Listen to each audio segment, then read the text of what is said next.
r/confession my stepsister abused me as surrogate, months later she begged. r/confession my stepsister abused me as surrogate, months later she begged. The text came at 2:47 a.m. Please. I'm begging you. I have nowhere else to turn. I stared at my phone screen, my 8-month-old daughter sleeping peacefully beside me. The same daughter whose existence my stepsister pretended didn't matter when she got what she wanted from me. The same stepsister who hadn't spoken to me in over a year. Until tonight. I know I don't deserve to ask this, but I need you, Emma. I need you to carry another baby for me. My hands actually shook as I read it. The audacity was breathtaking, even for Melissa. Let me back up. 2 years ago, I thought I was doing something beautiful for my family. Melissa and her husband Derek had been trying for a baby for 6 years. 6 years of treatments, procedures, hope, and heartbreak. When Melissa came to me with tears in her eyes, explaining that her body just couldn't carry a pregnancy but her eggs were viable, I didn't hesitate. You're the only person I trust with this, she'd said, gripping my hands. You're my sister. You understand how much this means to me. I was 26, single, financially struggling as a freelance graphic designer. Melissa was 32, married to a successful lawyer, living in a house that could fit my apartment 4 times over. But she was my stepsister. We'd grown up together after our parents married when I was 8. She was family. The contract seemed straightforward enough. They'd pay for all medical expenses, plus $30,000 compensation. I'd carry their biological child, hand the baby over after birth, and everyone would live happily ever after. What actually happened was 9 months of hell that I'm still recovering from. It started small. Melissa began monitoring everything I ate, texting me constantly about my diet, my exercise, my sleep schedule. Remember, no caffeine. I read that even decaf can be harmful.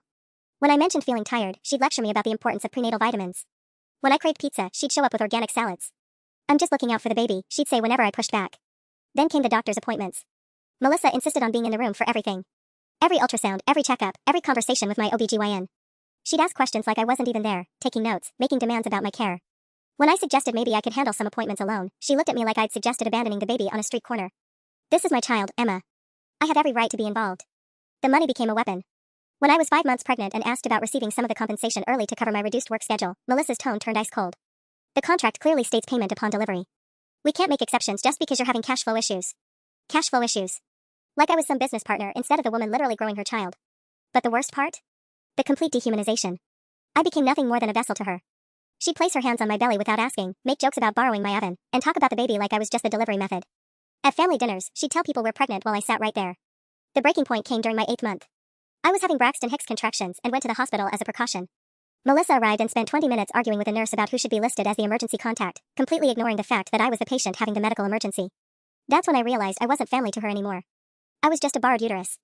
The birth was supposed to be a joyful moment.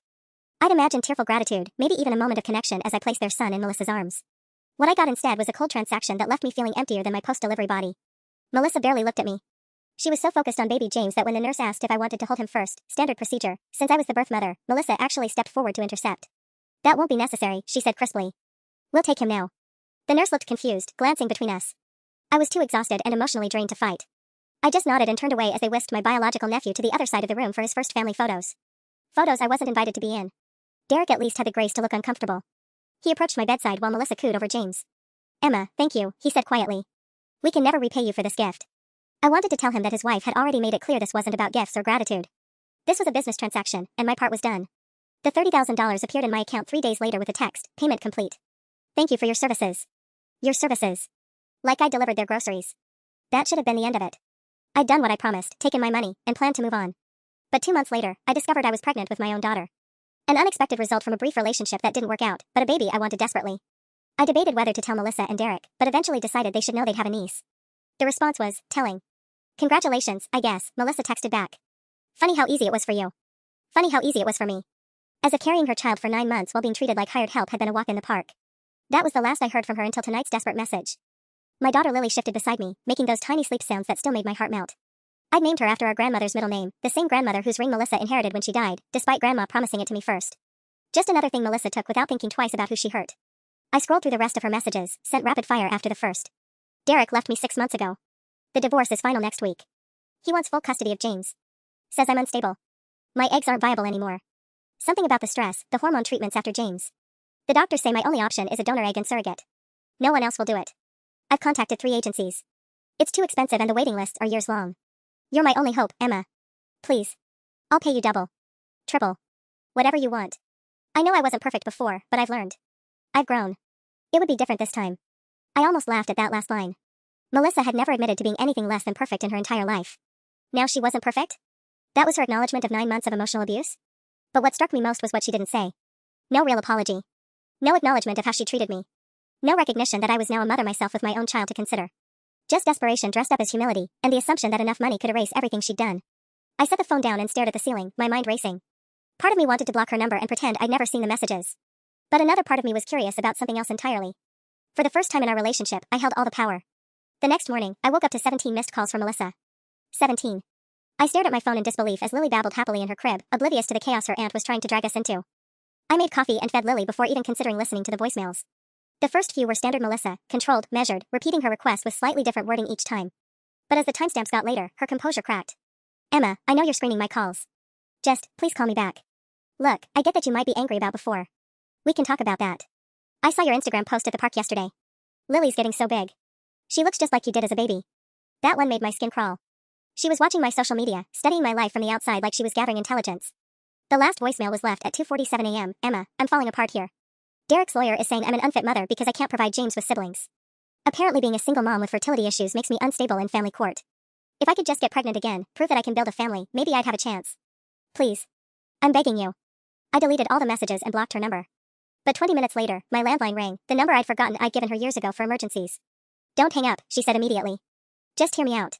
Melissa, I can't do this with you. 5 minutes. Give me 5 minutes to explain, and if you still say no, I'll never contact you again. Against my better judgment, I stayed on the line. Lily was napping, and something about Melissa's broken voice made me curious about just how far she'd fallen. Derek didn't just leave me, she continued. He's been planning this for months. He documented everything, every doctor's appointment I insisted on controlling, every argument we had about the surrogacy, every time I lost my temper during the process. His lawyer is using it all to paint me as obsessive and controlling. I almost snorted. Imagine that. I know I was intense during your pregnancy. I was just so scared something would go wrong, so desperate for everything to be perfect. But Derek says I drove you away, that I treated you like an incubator instead of family. He's not wrong. It was the closest thing to an admission I'd ever gotten from her, but it still felt calculated. Like she was saying what she thought I wanted to hear rather than actually meaning it.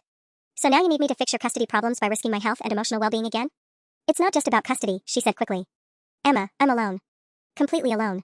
My friend sided with Derek in the divorce because apparently I've been difficult for years. Mom and Dad think I brought this on myself. James barely knows me. Derek had him most of the time even before he moved out because I was always at doctor appointments, trying to get pregnant again. The desperation in her voice was real, but so was my growing anger.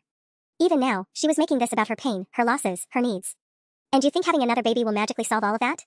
I think having a chance to do it right this time might help me become the person I used to be before infertility consumed my entire life. What makes you think I'm the same person I used to be, Melissa? I'm a mother now. I have responsibilities that don't include cleaning up your messes. The silence stretched between us, and I realized I was gripping the phone so hard my knuckles had turned white. You don't understand, Melissa's voice cracked. I'll lose him completely. Derek's already filed paperwork to move to Seattle with James. His job offered him a promotion there, and his lawyer says the courts will probably approve it since I can't provide a stable family environment. I felt a twist in my stomach. James was my biological nephew, even if I'd been shut out of his life. The thought of him disappearing across the country because of his parents' mess made something protective flare in my chest. That's between you and Derek, I said, but my voice lacked conviction. Is it, though? You carried him, Emma. You gave him life. Don't you care what happens to him? The manipulation was so smooth, so practiced, that I almost missed it. Almost. Don't you dare use James to guilt me into this. You made it crystal clear that I was nothing more than a vessel. You don't get to play the family connection card now. I was wrong about that, she said quickly. I see that now. You're James's aunt, and Lily's his cousin. They should know each other. Derek's trying to erase you from James's life completely. He doesn't even want me mentioning you around him anymore. My grip tightened on the phone. In the 2 years since James's birth, I'd seen him exactly 3 times, all brief encounters at family gatherings where Melissa barely let me hold him. Now she was acting like Derek was the one keeping us apart. This is exactly what you did before, I said. Twisting everything to make it seem like you're the victim and I'm the only one who can save you. I won't be manipulated again. I'm not manipulating you. I'm desperate, yes, but I'm being honest about it. Emma, I'll give you anything. Legal custody rights this time. We can put it in writing that you'll be the baby's godmother, that you'll have a relationship with both children. I'll pay for your own lawyer to review everything. That caught my attention despite myself. The offer of legal protection suggested she was at least aware of how badly she'd behaved before. But it also revealed how truly desperate she'd become. You think this is about money and legal documents? I think this is about trust, and I know I destroyed ours. But I'm trying to rebuild it. I'm offering you everything I should have offered before. Lily started crying from her crib, and I felt the familiar tug of maternal instinct. How could I even consider putting myself through another pregnancy when I had my own child to focus on? I have to go, I said. Lily needs me. Wait, please. Just think about it. Don't decide right now, just think about it. I'll send you the custody paperwork Derek filed. You can see for yourself what James is facing. What I'm facing. She hung up before I could respond, leaving me standing in my kitchen with a crying baby and a head full of conflicting emotions. 20 minutes later, an email appeared in my inbox with a dozen legal attachments. Despite every instinct telling me not to, I opened them while Lily played on her activity mat. Derek's filing was brutal. Pages of documentation about Melissa's obsessive behavior regarding fertility treatments, her inability to maintain healthy relationships, and her controlling conduct during surrogate pregnancy that resulted in family estrangement. He'd painted a picture of a woman so consumed with having children that she'd forgotten how to actually care for the one she had. The most damaging part was a statement from James's daycare provider, noting that Melissa often seemed agitated during pickup, frequently took phone calls about medical appointments while James tried to get her attention, and had once left him waiting for over an hour because she'd lost track of time at a fertility clinic. My phone buzzed with a text from an unknown number. Please don't let Derek take my son away from me. Melissa. She'd gotten a new phone. The blocked number hadn't even slowed her down. I stared at that text for a long time, watching the words blur as tears I didn't want to shed filled my eyes. Not tears for Melissa, tears of frustration at being dragged back into her chaos when I'd finally found peace. But then I looked at Lily, babbling happily on her mat, and imagined someone trying to take her away from me. The thought made my chest tighten with panic. My phone rang again. This time it was Mom. Emma, honey, I just got off the phone with Melissa. She says she talked to you about the custody situation? I closed my eyes. Of course she'd already called Mom. Melissa never fought her own battles when she could recruit others to apply pressure. She mentioned it, I said carefully. That poor girl is beside herself. I know she made mistakes during your pregnancy, but losing James would destroy her completely. And that little boy needs his mother. Mom, you don't know what she put me through. I know she was anxious and maybe a bit controlling, but that's understandable given what she'd been through. All those miscarriages, the failed treatments. It would make anyone desperate. The casual dismissal of my experience as Melissa being a bit controlling made my blood pressure spike. Mom hadn't been there for the daily check-ins, the dietary restrictions that went far beyond medical necessity, the way Melissa had treated my body like her personal property. She monitored my every move for 9 months like I was an incompetent teenager, I said. She made me feel like a stranger in my own life. And now she's learned from those mistakes. She's offering you legal protections this time, real involvement with both children. Isn't that what you always wanted? It was exactly what I'd wanted before, but Mom's words felt like a trap. Everyone was so focused on what Melissa was offering now that they were glossing over what she'd taken from me then. What I want, I said slowly, is to not be responsible for fixing everyone else's problems. This isn't about fixing problems, honey. This is about family. About giving James a chance to stay with his mother and grow up knowing his cousin. Derek is already talking about limiting Melissa's phone calls once they move to Seattle. That hit me like a punch to the gut. I'd harbored secret hopes that maybe someday, when the divorce drama settled, I might be able to build a real relationship with James. If Derek moved him across the country, that door would close forever. After Mom hung up, I found myself Googling Seattle custody laws and parental relocation rights. The legal articles were dry and complicated, but the message was clear. If Derek could prove that moving was in James's best interest, and if Melissa couldn't demonstrate a stable home environment, the court would likely approve it. Another text appeared, this time from an unknown number with a Seattle area code. Emma, this is Derek. I think we should talk. My heart started racing. In all the years I'd known Melissa, Derek had barely spoken to me beyond pleasantries. For him to reach out directly meant something had shifted dramatically. I called the number back before I could lose my nerve. Emma, Derek's voice was tired but relieved. Thank you for calling back. I know this situation is complicated, but I thought you should know, Melissa is telling people you've already agreed to another surrogacy. The room seemed to tilt. What? She called my lawyer yesterday claiming you're willing to carry another child for her, and that this should factor into the custody decision. She's apparently telling the court that she'll be able to provide James with a sibling within the year. I sank onto my couch, feeling like I'd been sucker punched. Even while begging for my help, Melissa was already using me as a pawn in her legal strategy. I never agreed to anything, I managed. I figured as much. But Emma, there's something else you need to know about why I'm really leaving. Derek's voice dropped to barely above a whisper. The fertility treatments didn't just make her obsessive, they'd been affecting her judgment in ways that scared me. The hormones, the constant disappointments, the financial pressure. She maxed out 3 credit cards on treatments I didn't even know about. She took out a second mortgage on the house without telling me. My stomach dropped. Derek, what are you saying? Last month, I found adoption paperwork hidden in her desk. She'd been in contact with pregnant women online, offering them money to let her adopt their babies. Private arrangements that weren't going through any agency. When I confronted her, she said it was just research, but Emma, she'd already wired $5,000 to some teenager in Nevada. The pieces started falling into place with sickening clarity. Melissa's sudden wealth during my pregnancy, the way she'd thrown money around so casually, the expensive baby preparations that had seemed excessive even for someone of her means. Did you get the money back? I asked. The girl disappeared. Probably wasn't even pregnant. But Melissa couldn't see that she'd been scammed. She kept insisting the girl just needed more time, more support. She wanted to send another $10,000. I thought about the legal documents Melissa had sent me, all those detailed custody papers that painted Derek as the villain. How much of that was real, and how much was Melissa's version of events filtered through desperation and delusion? Why are you telling me this? I asked, though I suspected I already knew. Because she's going to keep escalating until she gets what she wants. And right now, what she wants is for you to give her another baby. If you say no, she'll find another way. Another surrogate, another adoption scam, maybe something worse. That's not my responsibility. I know it's not. But you're the only person she's ever listened to, even a little bit. After James was born, you were the only one who could get her to back down when she got too intense about feeding schedules and sleep training. She respects you in a way she doesn't respect me or your parents. That was news to me. During those brief encounters I'd had with James, I'd felt like an outsider being grudgingly tolerated. I hadn't realized Melissa was actually deferring to my opinions. Derek, I can't be responsible for managing her mental health. I have my own child now. I'm not asking you to manage anything.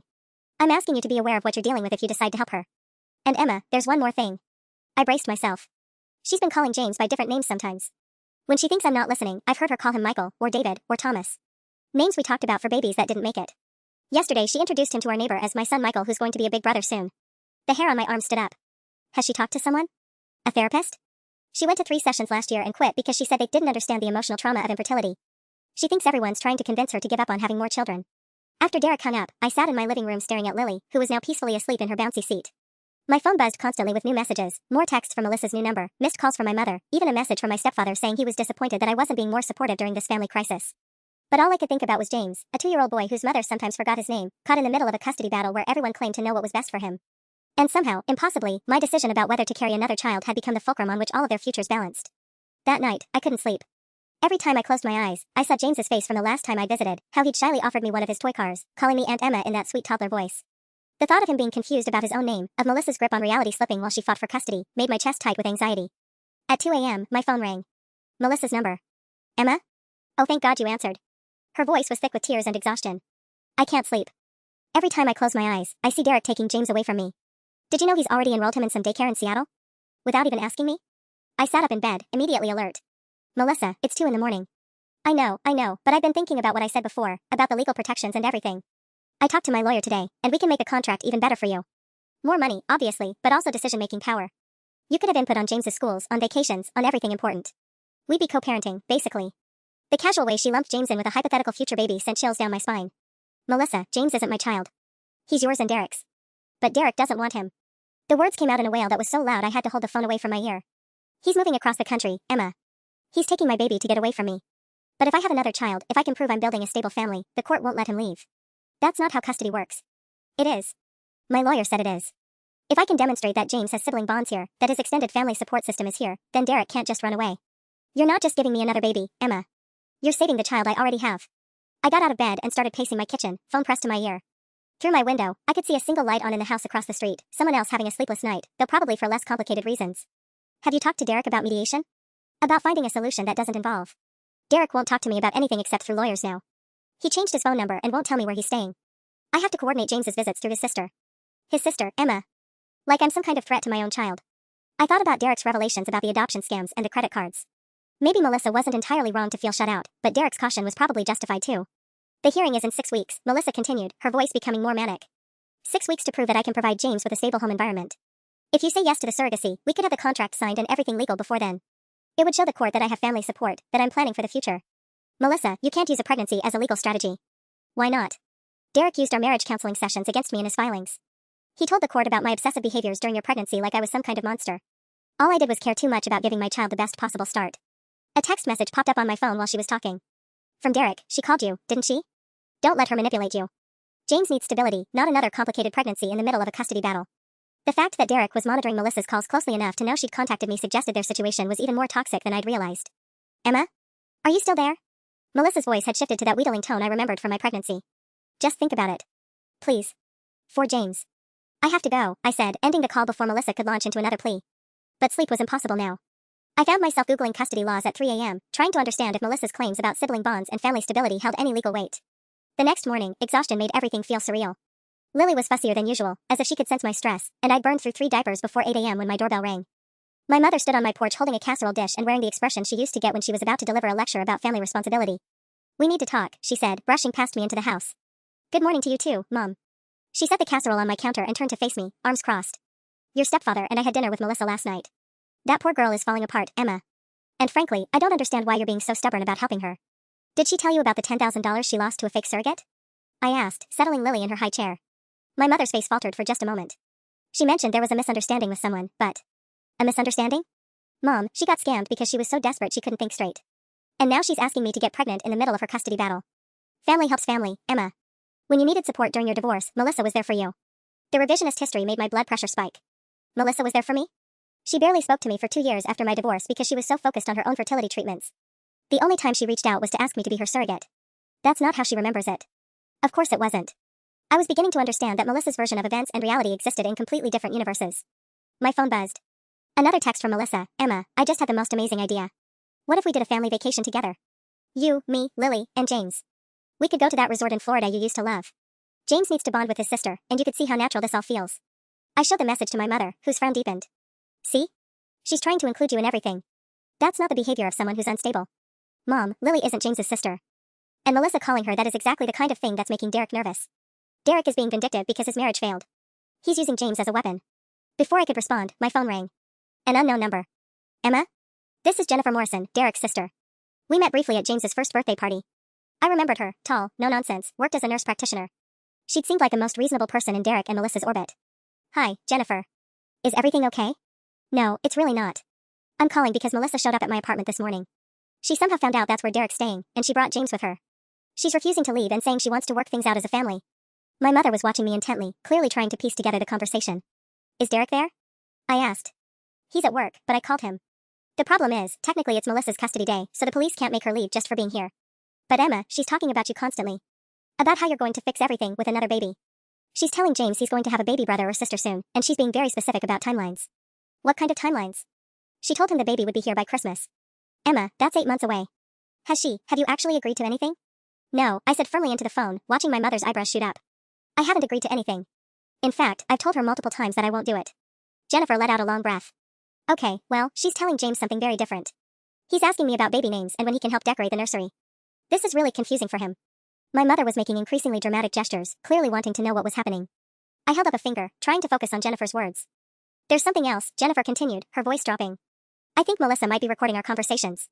She had her phone out the whole time she was talking to James about the baby, positioned like she was filming. And she kept saying things like Emma promised and the family is so excited. If she's planning to use that footage in court somehow. A cold dread settled in my stomach. Recording James talking about a baby that doesn't exist? Exactly. Derek is going to lose his mind when he gets home and finds out about this. He's been trying so hard to keep things stable for James, and now Melissa is filling his head with fantasies about siblings and family reunions. After I hung up, my mother immediately pounced. Emma Marie, what is going on? That sounded like Melissa is telling people you've already said yes. Because she is, Mom. She's telling everyone, including James, that I'm going to have another baby for her. She's even giving timelines. My mother's face went through several expressions before landing on exasperated. Well, maybe if you just give her a clear answer instead of stringing her along. I have given her a clear answer. Multiple times. The answer is no. Lily started crying, startled by my raised voice.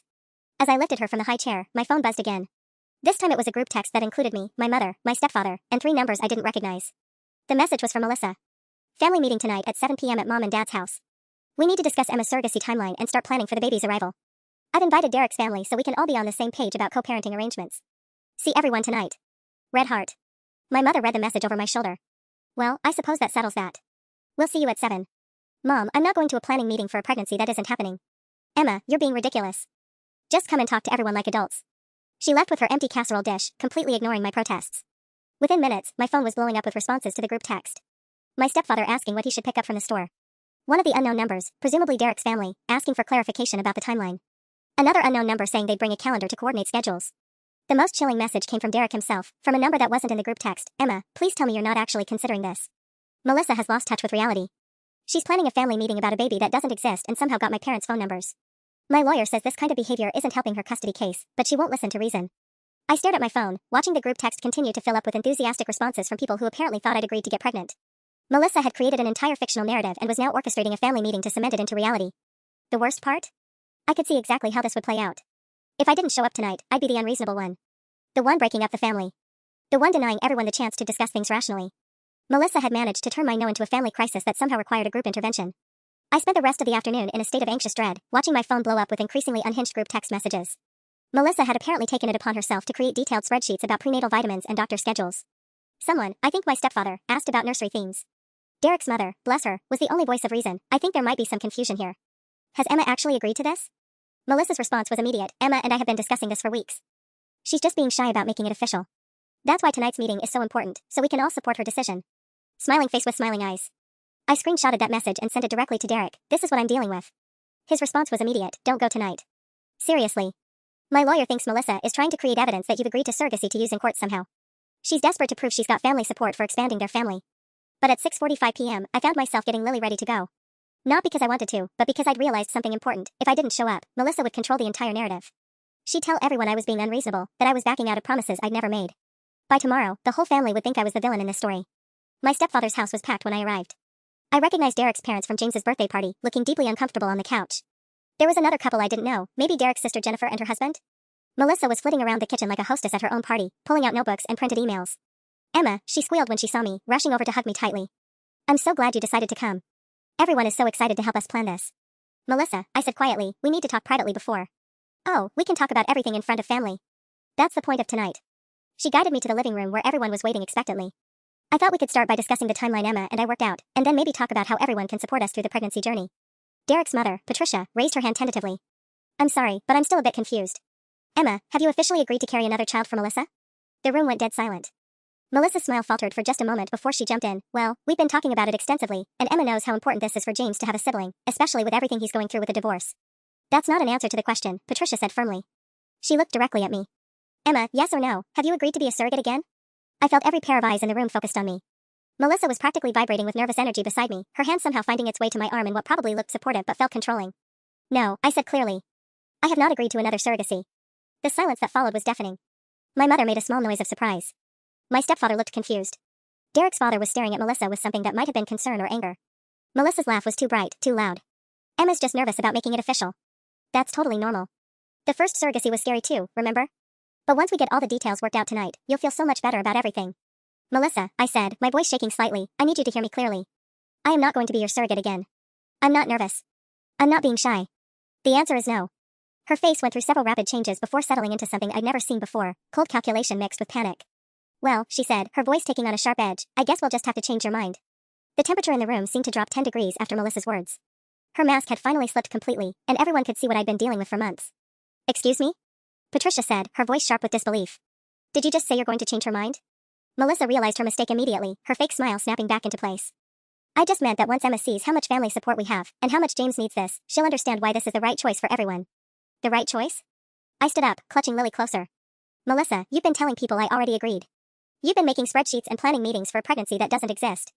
That's not asking for my decision, that's trying to force it. My stepfather cleared his throat uncomfortably. Now girls, let's just calm down and discuss this rationally. There's nothing to discuss, I said firmly. I've made my decision. The answer is no, and it's going to stay no. Melissa's composure cracked further. But what about James? He's already excited about having a baby brother or sister. You can't just crush a little boy's dreams because you're being selfish. Selfish? The word came out louder than I intended, causing several people to flinch. I carried your child for 9 months while you controlled every aspect of my life. I gave birth to your son while you treated me like an incubator. And now I'm selfish for not wanting to do it again? That's not how it happened, Melissa said quickly, glancing around at the shocked faces. Emma's remembering things wrong. The pregnancy hormones affected her memory, and she's been holding grudges about completely normal surrogacy procedures. Derek's sister Jennifer spoke up for the first time. What kind of procedures? I felt something snap inside me. For months, I've been keeping quiet about what really happened, trying to maintain family peace. But sitting here watching Melissa gaslight me in front of everyone who mattered to both of us, I was done protecting her. She made me move in with them at 7 months so she could monitor my diet and sleep schedule. She had cameras installed in my room to make sure I wasn't doing anything that might harm her baby. She scheduled my doctor's appointments without telling me and got angry when I wanted my own medical decisions respected. My mother's face went pale. Emma, surely you're exaggerating. She made me sign a contract that gave her power over my medical care, including the right to make decisions during delivery. She literally tried to control when I could see my own daughter because she thought it might cause stress that would affect her pregnancy. Melissa was shaking her head frantically. That's not, you're twisting everything. I was just being careful because we'd lost so many babies before. Any responsible intended parent would want to ensure the healthiest possible pregnancy. By installing surveillance cameras in my bedroom? I asked. The room erupted. Patricia and Jennifer started talking over each other, demanding explanations. My stepfather was trying to calm everyone down. My mother looked like she was about to be sick. Through the chaos, I heard Derek's father say quietly to his wife, now I understand why Derek wanted full custody. Melissa heard it too. Her face flushed red, and when she spoke again, her voice carried a desperate edge that made my skin crawl. Fine, she said, cutting through the noise. Everyone wants the truth? Here's the truth. Emma owes me this. I paid for her apartment, her groceries, her medical care. I invested everything in that pregnancy, and now she's living comfortably because of MY money while I have nothing. The least she can do is help me get pregnant one more time. The silence that followed was absolute. The silence stretched until it became unbearable. I could hear my own heartbeat pounding in my ears as Melissa's words hung in the air like poison. She just admitted, in front of both our families, that she saw me as property she'd purchased. Derek's father was the first to break the quiet, his voice deadly calm. Melissa, did you just say that Emma owes you a pregnancy because you paid her expenses? I watched Melissa's face cycle through panic as she realized what she'd revealed. That's not, I didn't mean it like that. I just meant that we're family, and family helps each other, and... No, Patricia interrupted, standing up. You meant exactly what you said. You think you bought the right to use Emma's body again. She turned to me, her expression gentle but horrified. Honey, is this why Derek was so adamant about getting full custody? Did he know about the cameras and the contracts? Before I could answer, Melissa exploded. Derek doesn't get to be the hero here. He's the one who agreed to all the monitoring. He signed off on every single contract provision. My blood turned to ice. During our entire marriage, Derek had presented himself as the reluctant participant, the one who thought Melissa was going too far. But if he'd signed off on the surveillance, if he'd approved the medical control clauses... Derek's mother's face went white. Derek agreed to put cameras in Emma's bedroom? He said it was necessary. Melissa was spiraling now, her desperation making her reckless with secrets. He's the one who suggested the medical power of attorney. He told me that surrogates sometimes make emotional decisions during pregnancy that could hurt the baby, so we needed legal protection. The betrayal hit me like a physical blow. I'd spent months defending Derek to myself, believing he'd been as much a victim of Melissa's control as I had. But he'd been an architect of it. My stepfather finally found his voice. Emma, did you know Derek had agreed to these arrangements? No, I whispered, then stronger, no, I didn't. He told me Melissa was being paranoid and that he thought she was going too far. He apologized for her behavior dozens of times.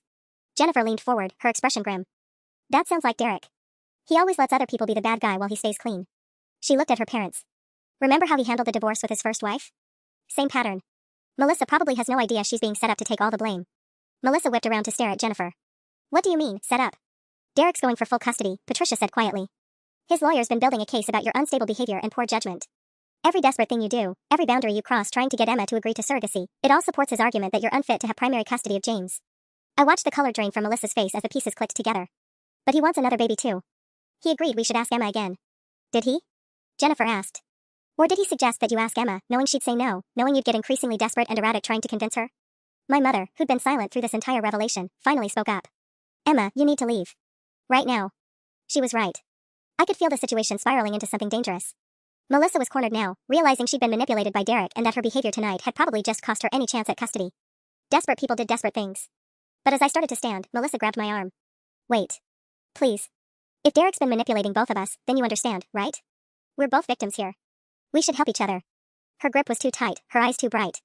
Melissa, let go of my arm. Just listen. Just listen to me for 1 minute, Melissa said, her fingers digging into my arm. If Derek's been playing us against each other, then we need to stick together. You help me get pregnant, and I'll testify for you if you want to go after him legally for fraud or something. I tried to pull away, but her grip tightened. Melissa, you're hurting me. Let her go.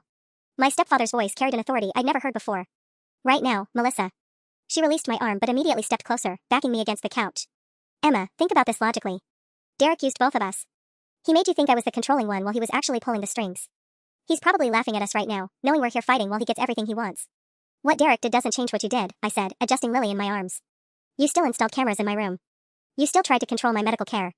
You still treated me like an incubator. Because I was scared. Melissa's voice cracked. I'd had 7 miscarriages, Emma. 7. Do you know what that does to your mind?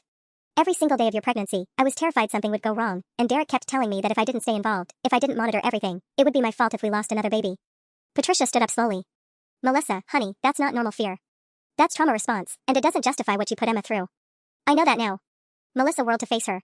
But I can't undo it, and I can't get pregnant any other way. This is my only chance at having another child. Derek's father cleared his throat. Actually, it's not. Everyone turned to look at him. He was holding his phone, his expression grim. I just got a text from Derek's lawyer. Apparently, Derek's been documenting Melissa's unstable behavior for months. Including tonight. He looked up at us. Derek's here. My blood went cold. What do you mean, here? He's outside in the parking lot. He's been recording through the window. The room erupted in chaos. Jennifer jumped up to look out the window while Patricia started swearing in a way that would have impressed a sailor. My stepfather was demanding to know how Derek had known where to find us, and my mother was already grabbing her purse. But Melissa went perfectly still. He's been recording this? According to his lawyer, yes. As evidence of your harassment of Emma and your inability to accept reasonable boundaries. I felt sick. This was all planned. Derek knew you'd come here tonight. He probably encouraged it. Melissa's face went through a series of emotions, shock, rage, devastation, and finally something that looked almost like madness. He set me up. This whole thing was a trap. Melissa, I said carefully, recognizing the dangerous look in her eyes. What are you thinking? Instead of answering me, she pulled out her phone and started dialing. When someone picked up, her voice was sugar-sweet. Hi, Derek. I'm here with Emma and both our families having a lovely conversation. You should come in and join us. There was a pause where we could hear Derek's voice through the phone, though not his words. Oh, I think you should definitely come in, Melissa continued, her smile sharp enough to cut glass. After all, Emma was just telling everyone about those cameras you installed. And the medical power of attorney forms. And how you told me that surrogates can't be trusted to make good decisions about pregnancy. Another pause, then Derek's voice got louder. See you in a minute, darling, Melissa said sweetly, then hung up. She looked around the room at all of us, and for the first time all evening, she looked truly calm. Now things get interesting. The silence that followed Melissa's phone call was deafening. We all stared at her, and I realized that cornered animals were the most dangerous kind. She'd just lost everything, her marriage, her chance at custody, her reputation, and now she had nothing left to lose. Melissa, Patricia said carefully, what exactly are you planning? I'm done being the villain in Derek's story, she replied, straightening her shoulders. If he wants to destroy me, he's going to have to face what he's done too. Jennifer was still at the window. There's someone else in the car with him. Looks like another man in a suit.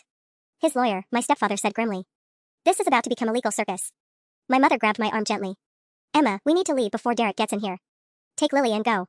But before I could move, the restaurant door chimed and Derek walked in, followed by a thin man in an expensive suit carrying a briefcase. Derek's eyes swept the room, taking in all the faces, and I saw something calculating in his expression that I'd never noticed before. How had I missed it? Well, Derek said, his voice artificially cheerful. This is quite the family gathering. Derek. His father's voice was cold. I think you have some explaining to do. Actually, I think Melissa's the one who needs to explain herself, Derek replied smoothly. Harassment is a serious charge, and cornering someone who's clearly stated they want no contact. Cut the act, Jennifer interrupted. We know about the cameras. We know about the medical power of attorney. We know you've been manipulating this whole situation. Derek's mask slipped for just a moment, and I saw something ugly underneath. You don't know anything. You have Melissa's word against mine, and given her recent behavior, I think we can all agree her credibility is questionable. The lawyer stepped forward. Mr. Harrison asked me to come tonight to witness any further harassment of Ms. Emma, and to serve Mrs. Harrison with papers regarding their custody arrangement. He pulled documents from his briefcase, but Melissa laughed, a sharp, broken sound. Go ahead, serve me. But Derek, you should know that I kept copies of everything. Every email where you suggested monitoring Emma. Every text where you complained that surrogates couldn't be trusted. Every contract revision where you added more control measures. Derek's face went pale. Those were private communications between spouses. Communications about a third party's reproductive autonomy, Patricia said, standing up. Communications that constitute conspiracy to commit, what would you call it? Medical fraud? Violation of informed consent? Now wait a minute, Derek started. No, you wait, my stepfather interrupted, his voice deadly quiet. You lied to my daughter. You made her believe your wife was the problem while you orchestrated the entire thing. You violated her trust and her privacy, and then you manipulated your wife into taking the blame for your actions. I found my voice. Derek, I defended you. For months, I told people that you were just caught in the middle, that Melissa was the controlling one. I felt sorry for you. Emma. I'm not finished. I stood up, Lily secure in my arms. You let me believe that you were as much a victim as I was. You apologized for Melissa's behavior while you were the one directing it. You're sick. Derek's lawyer looked increasingly uncomfortable. Perhaps we should table this discussion for a more appropriate venue. Oh, this is perfect, Melissa said, pulling out her phone again. Emma, you should know that I've been recording this entire conversation. Every admission Derek just made, every lie he's been caught in, it's all documented now. Derek lunged for her phone, but Jennifer stepped between them. Don't even think about it, she warned her brother. You're all insane, Derek snarled, and suddenly the mask was completely gone. Emma, you got paid extremely well for 9 months of work. Stop acting like you were violated. The room went dead silent. Even his own lawyer looked appalled. 9 months of work? I repeated, my voice barely above a whisper. The words hung in the air like poison. Even Derek seemed to realize he'd gone too far, his face flushing as he looked around the room at the horrified expression staring back at him. That's what you really think, isn't it?